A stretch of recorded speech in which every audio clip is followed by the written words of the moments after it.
So, you learned to make caramelized onions. Now what do you do with them? Of course, the sky's the limit. You could make the tomato onion tart or the French onion soup. But if you need a 5-minute dish that is a complete knockout, you can make the world's greatest grilled cheese.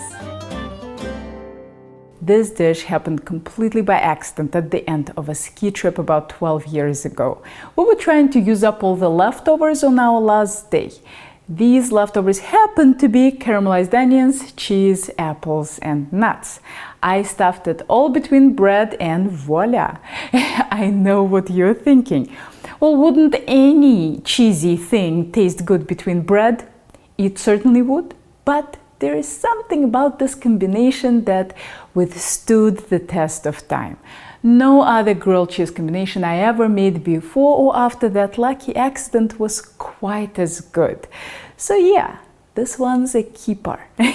First, let's talk about the apples. If you cut the bottom of the apple off, it will be more stable on a cutting board and easier to slice. I like my slices to be about 3 millimeters thick. If that's hard to do with a knife, you can always use a mandolin. My go-to apple variety for this sandwich is honeycrisp.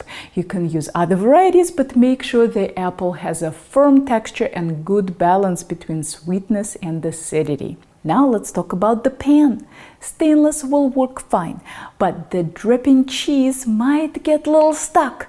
Cast iron tends to have hot spots, so it doesn't always brown evenly. That's why my grilled cheese pan of choice is non-stick. Let's set it over medium heat and add about a tablespoon of butter. This should be good for 2 sandwiches. When the butter is melted, swirl the pan to coat it evenly and add your bread.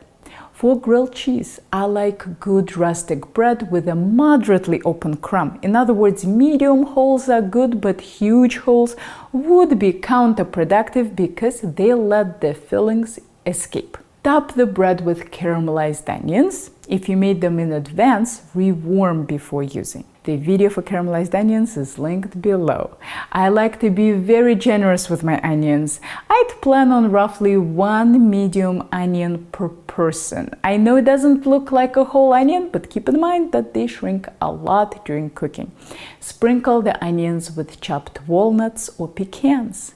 If you have time to toast the nuts a little, that's great, but I don't usually bother. After all, this is supposed to be a 5-minute meal. Top the nuts with apples.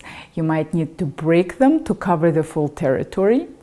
And top the apples with good cheddar.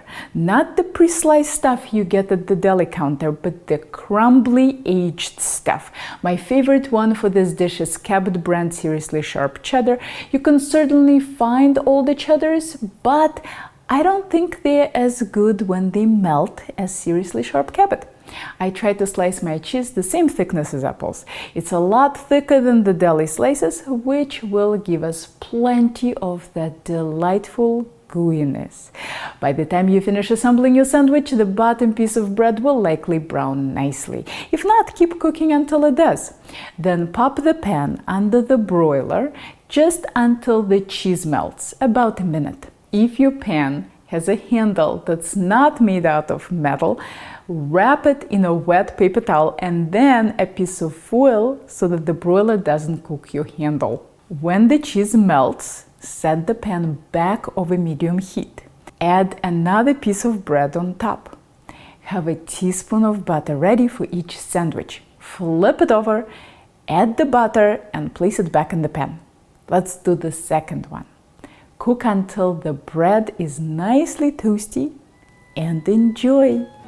Add a glass of macon, and this would be the most perfect autumn lunch. Here are more culinary tutorials for you to check out, and if you are ever in the Boston area, maybe I'll see you in one of my classes.